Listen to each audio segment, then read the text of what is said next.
ఓం గం గణపతే నమః. ఏవి మంచి శకునములు, ఏవి చెడు శకునములు, శకునములు యథార్థమా, నమ్మకమా, మూఢనమ్మకమా తెలుసుకోండి.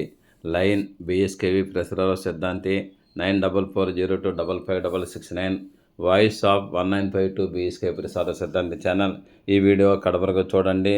సబ్స్క్రైబ్ అవ్వని వాళ్ళు ఎవరైనా ఉంటే సబ్స్క్రైబ్ చేయండి. తర్వాత మీ అమూల్యమైన కామెంట్ని మీరు కామెంట్ బాక్స్లో పెట్టండి. ఈ యొక్క వీడియోని మీ బంధుమిత్రులందరికీ షేర్ చేయండి. ఓం గం గణపతే నమః. ఓం గం గణపతే నమః. ఓం రామచంద్రాయ నమః. ఓం హ్రీం హరిమర్కటమర్కటాయ స్వాహ. ఓం నమః శివాయ. ఓం నమః శివాయ. ఓం నమః శివాయ. ఓం గం గణపతే నమః. అందరికీ శుభోదయం. నేను మీ సిద్ధాంతి బిఎస్కే ప్రసరరావుని. Om Sri Panchamukheshwara Jyotishapeetham voice of 1952 BSK Prasara సిద్ధాంతి. వాయిస్ ఆఫ్ 1952 బిఎస్కే ప్రసార సిద్ధాంతి ఛానల్లో మనము జ్యోతిశాస్త్రము, వాస్తుశాస్త్రము, సంఖ్యాశాస్త్రము, ఇంకా మిగిలిన సబ్జెక్టులు కూడా మనము వీడియోలని ప్రసారం చేసుకుంటున్నాము. అయితే చాలామంది అడుగుతున్న ప్రశ్న ఒకటి ఉంది. ఈ రోజుల్లో కూడా శకునం అన్నది ఉందా? శకునము అంటే మనకు ఎదురు రావటము, ఏదైనా పని నిమిత్తం వెళ్ళినప్పుడు అప్రయత్నంగా మనకు ఎదురుగా ఏదైనా వస్తే మంచి జరుగుతుంది, చెడ్డ జరుగుతుందని ఇండికేషన్ ఇవ్వటం. అది ఈరోజు కూడా నమ్మకమా, మూఢనమ్మకమా, యథార్థమా, అబద్ధమా, ఏమిటి మీరు చెప్పగలరా అని అడుగుతున్నారు. అయితే ఈ యొక్క శకునముల గురించి చాలామంది చాలా రకాలుగానే చెప్పున్నారు. శకునము అన్నట్టయితే ఒక ముహూర్త భాగంలో ఒక భాగం కూడా శకునము. అంటే మనం ముహూర్తాలు పెడతాం కదా, ముహూర్తం పెట్టినప్పుడు అందులో కూడా శకునం కూడా ఒక భాగం కిందే పరిగణలోకి తీసుకోవచ్చు. అదే శకునం అన్నది ఒక యథార్థము. భగవంతుడు మన పని అవుతుందా లేదా, ఈ రోజుకి ఆ సమయానికి మన పని అవుతుందా లేదా అని ఆయన భగవంతుడు వేరే ఒక వ్యక్తి రూపంలో కానీ, వస్తు రూపంలో కానీ, జంతు రూపంలో కానీ, లేదంటే పశుపక్షాదుల రూపంలో కానీ మనకి ఎదురుగా వచ్చి చెప్పటమే అన్నది యథార్థము. ఇది చాలామందికి చాలా జరుగుతున్నాయి, జరిగిన వాళ్ళు ఉన్నారు. ఈ రోజుల్లో కూడా శకునం చూసుకుని వెళ్ళే వాళ్ళు చాలామంది ఉన్నారు. అందుకేంటంటే శకునం అనేది ఒక యథార్థమని నేను చెప్పాలి. ఈ యొక్క శకునం కూడా ఒక ముహూర్తం అని చెప్పాను. అయితే మనకి ముందరగానే సూచన, ఇండికేషన్ వస్తుంది. నువ్వు వెళ్తున్నావు, ఈ పని నీకు ఆపకపోవచ్చు. నువ్వు వెళ్తున్నావు, నీకు ఈ నష్టం కలగవచ్చు. నువ్వు వెళ్తున్నావు, నీకు ఈ ప్రమాదం కలగవచ్చు. నీకు హెచ్చరిక చేయటం అన్నది ఈ యొక్క శకునం. అది కూడా అప్రయత్నంగా వస్తుంది, ప్రయత్నపూర్వకంగా రాదు.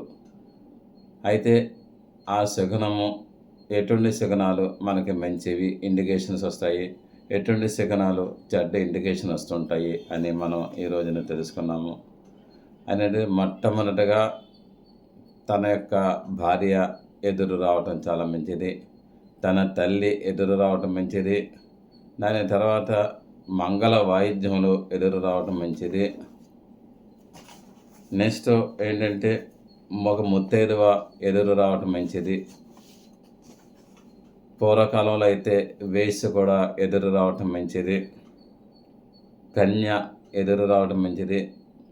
మనం ఏదైనా పని నిమిత్తం బయలుదేరేటప్పుడు పెళ్లి ఊరేగింపు ఏదైనా వచ్చినట్టయితే అది శుభసూచకము, మన పని వెంటనే అవుతుంది అని చెప్పవచ్చు. తర్వాత బ్రాహ్మణోద్భయము అంటే ఇద్దరు బ్రాహ్మణులు రావటం మంచిది, ఎదురు రావటం మంచిది. తర్వాత శూద్రుడు కూడా ఎదురు రావటం మంచిది.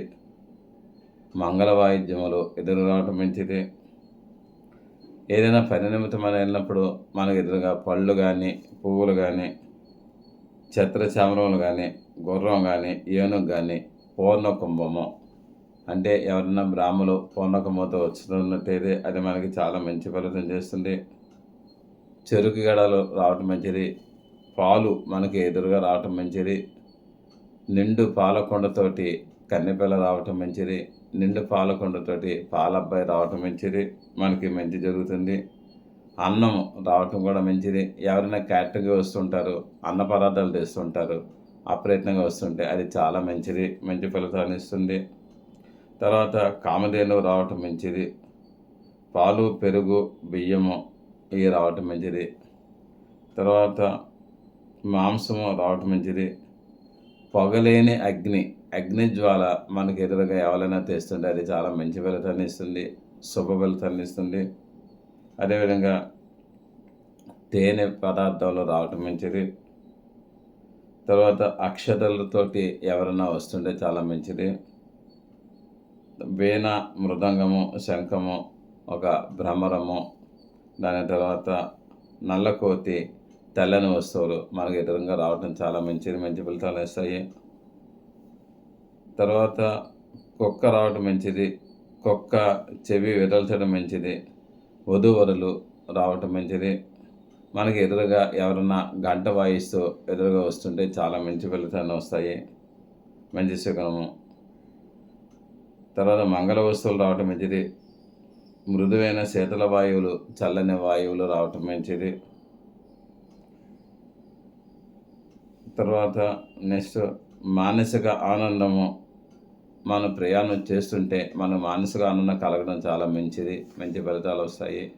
తర్వాత మన తల్లిగారు రావటం మంచిది. మన భార్య రావటం మంచిది. దాని తర్వాత మన పిల్లలు రావటం మంచిది. మన యొక్క మంచి కోరికను గురువు గారు కూడా రావటం మంచిది.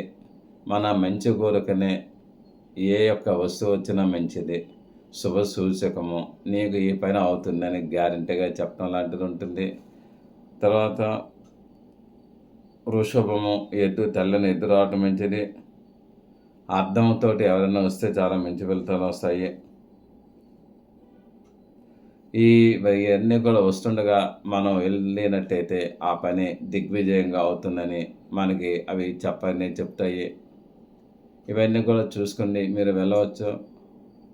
ఒకవేళ అటువంటి రాకుండా ఏ పదార్థములు కానీ, ఏ వస్తువులు కానీ, ఏ మనుషులు కానీ మనకి ఎదురైతే చెడ్డది అన్నది కూడా మనం భావించినట్టయితే, తెలుసుకోవాలనుకున్నట్టయితే మటుకు ఐదోతనం పోయిన వాళ్ళు వితంతువులు రావటం అన్నది మంచిది కాదు. నెక్స్ట్ ఒంటి బ్రాహ్మణుడు రావటం మంచిది కాదండి. తర్వాత ముగ్గురు వయస్సులు రావటం మంచిది కాదు. కాషాయ బట్టలు కట్టుకున్న వాళ్ళు సాధు సన్యాసులు రావటం అన్నది మంచిది కాదు. కొత్త కొండ రాకూడదు. కట్టెల మోపు అన్నది రాకూడదు. నూనె అన్నది రాకూడదు. కుంటి కుక్క, రోగి రావటం మంచిది కాదు. అంధుడు అంటే గుడ్డివాడు రావటం మంచిది కాదు. తర్వాత కుంటివాడు రావటం మంచిది కాదు. గర్భిణీ స్త్రీ రావటం కూడా మంచిది కాదు. ఉప్పు, బొగ్గులు, రాళ్ళు, నువ్వులు, మినుగులు రావటం మంచిది కాదు. అయ్యో వాటిని పట్టుకుండి ఎవరైనా మనుషులు వస్తుంటే మంచిది కాదు. అదేవిధంగా గొర్రెలు కానీ, పిల్లి కానీ, పంది కానీ వస్తే మంచిది కాదు. మజ్జిగతోటి ఎవరైనా వస్తే మంచిది కాదు. అదే పాలతోటి వస్తే మంచిది కానీ మజ్జిగతోటి వస్తే మంచిది కాదు. దూది, బూడిద వస్తే మంచిది కాదు. బూడిద పట్టుకుని కానీ, దూది పట్టుకుని కానీ, దూది మేటలు రిక్షాలో వేసుకుని కానీ వస్తే అది మంచిది కాదు. తర్వాత చెడు జంతువులు, క్రూర జంతువులు వస్తే మంచిది కాదు. ఆయుధాలు పట్టుకుని వచ్చిన వాళ్ళు అయితే మంచిది కాదు. మనకి విరోధి ఎవరైనా వస్తే అది కూడా మంచిది కాదు. మంచి ఫలితాన్ని ఇవ్వదు. ఒక్క తుమ్మునట్టయితే అది మంచిది కాదు. మనకి ప్రయాణం చేసేటప్పుడు, మన ఇంటి నుంచి వెళ్ళేటప్పుడు ఎక్కడి నుంచైనా ఏడుపు అన్నది వినిపించినట్టయితే అది మనకి మంచి ఫలితాన్ని ఇవ్వదండి. అకాల వర్షం వస్తే మంచిది కాదు. బల్లి పట్టం మంచిది కాదు. ఎవరైనా సరే మన పెద్దవాళ్ళు మనం వెళ్తుంటే వెళ్ళవద్దు, ఈ పని చేయవద్దు అని అంటే అట్టి పరిస్థితుల్లో కూడా ఆ పని మంచిది కాదు. ఆ పని మానేయండి. కారణం భగవంతుడు ఆ రూపంగా వాళ్ళ నోటమ్మట పలికిస్తున్నాడని మనం అర్థం చేసుకోవాలి. ఇది చాలా చాలా సార్లు నేను కూడా అనుభవించాను. ఎవరో ఒకళ్ళు పెద్దోళ్ళు వస్తారు, వెళ్ళకండి వెళ్ళకండి అంటారు. వెళ్ళినట్టయితే ఆ పని అవ్వదు. కాబట్టి మీరు పెద్దవాళ్ళు కానీ ఎవరైనా సరే మీ చంటి పిల్లలు కానీ మీ పిల్లలు కానీ వెనకాల ఏడుస్తూ నాన్న వెళ్ళకు వెళ్ళకు నా ఇక్కడ ఉండంటే ఆ పని కనీసం ఒక అరగంటన వాయిదా వేసుకోండి. ఆ పిల్లల దగ్గర ఉండి మీరు వెళ్తే చాలా మంచి ఫలితం వస్తుంది. తర్వాత ఎవరైనా సరే మనము బయటికి వెళ్తుంటే భోజనం చేసి వెళ్ళండి అని చెప్తే మట్టుకు భోజనం వద్దు నేను వెళ్తానని మటుకు మీరు అనకండి. తర్వాత దెబ్బ తగిలితే మంచిది కాదు. మనం ఏదైనా ప్రయాణం చేసేటప్పుడు తొట్టుపాటు అన్నది వస్తే మన బాడీ షేక్ అయితే అసలు మంచి ఫలితం రాదు. తర్వాత మనకి వెళ్తుంటే ఏదైనా మన మనసు కీడు శంకిస్తుంది అంటే మనకి నష్టం కలుగుతుందని మీకు భయాందోళనలు ఏదైనా ఉంటే వెంటనే ఆ పని ఆఫ్ చేసేయండి. తర్వాత గొడ్లగూబ కూయటం కానీ కోతి ఎదురైతే మంచిది కాదు. ఎవరైనా సరే చాలామందికి పాడు అలవాటు ఒకటి ఉంది. ఎవరైనా కానీ ఎక్కడికి వెళ్తున్నావు అని అడుగుతారు. ఎక్కడికి వెళ్తున్నావు అని అంటే ఆ పని జరగదండి. కాబట్టి ఎక్కడికి వెళ్తున్నావు అని ఎవరిని అడగకండి. ఎవరైనా పని నిమిత్తం వెళ్తే ఎక్కడికి వెళ్తున్నావు అని అడగకండి. వాళ్ళే చెప్తారు లేకపోతే వదిలేయండి. కానీ ఎప్పుడైతే ఎక్కడికి వెళ్తున్నా అని మీరు ఎప్పుడైతే అడిగారో ఆ పని వాళ్ళకి జరగదు. నేను కూడా వస్తాను అని అంటే ఆ పని కూడా జరగదు. చాలామంది పిల్లలు నేను వస్తాను మారం చేస్తుంటారు. కానీ అది కూడా మంచిది కాదు. వెళ్ళే వాళ్ళకి పని అవ్వదు, ఉన్న వాళ్ళకి మనశ్శాంతి ఉండదు. తర్వాత ఇవన్నీ కూడా దుశ్శకునాలు. తర్వాత మనం ఎక్కడికైనా సరే ఎవరింటికైనా పరామర్శ కోసం వెళ్తే మళ్ళీ వస్తామని అంటే మంచిది కాదు. హాస్పిటల్కి వెళ్ళి మళ్ళీ మన హాస్పిటల్ నుంచి డిశ్చార్జ్ చేయగా మళ్ళీ వెళ్ళి వస్తామండి అంటే అది మంచిది కాదు. అయితే ఇవన్నీ కూడా దుశ్శకునాలు అంటారు. అదే మంచి శకునాలు అన్నట్టయితే మీరు వెళ్ళండి, పని జరుగుతుంది. అదే దుశ్శకునాలు అయితే మటుకు వెళ్ళకండి.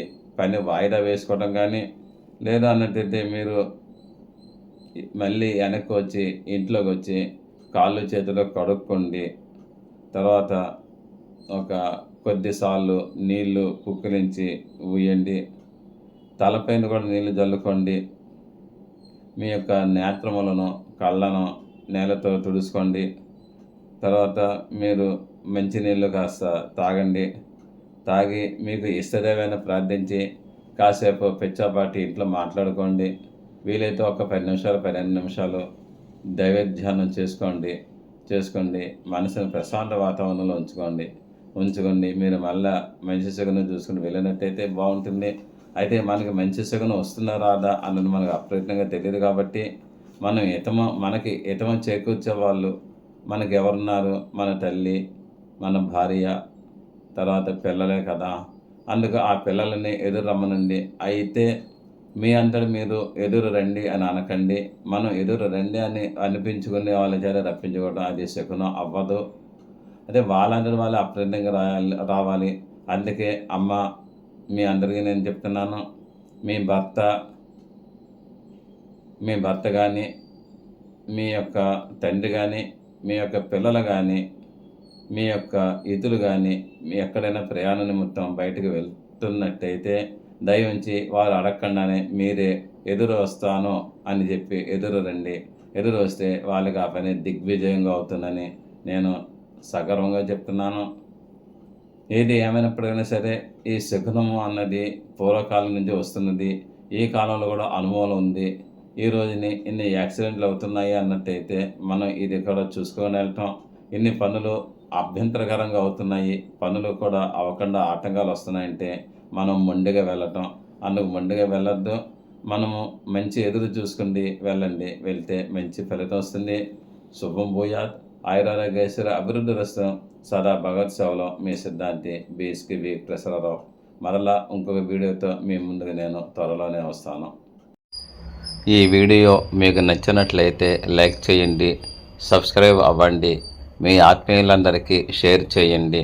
మీ అమూల్యమైన అభిప్రాయములను కామెంట్ రూపంలో తెలియజేయండి. దూర ప్రాంతంలో ఉన్నవారికి, ప్రత్యక్షంగా మమ్మల్ని కలవలేని వారికి ఆన్లైన్ ద్వారా సర్వీసెస్ అందివ్వగలము. గూగుల్ పే, ఫోన్పే ద్వారా మాకు మనీ అందజేయవచ్చు. సదా భగవత్ సేవలో మీ సిద్ధాంతి Battula Srikrishna Varaprasad Rao. 9440255669.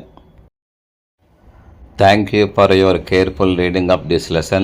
See you again tomorrow. సిద్ధాంతి బత్తుల శ్రీకృష్ణ వరప్రసాదరావు. మీరు శ్రద్ధగా ఈ పాఠం విన్నందుకు ధన్యవాదములు. మరల రేపు కలుద్దాం. మీ సిద్ధాంతి బత్తుల శ్రీకృష్ణ వరప్రసాదరావు.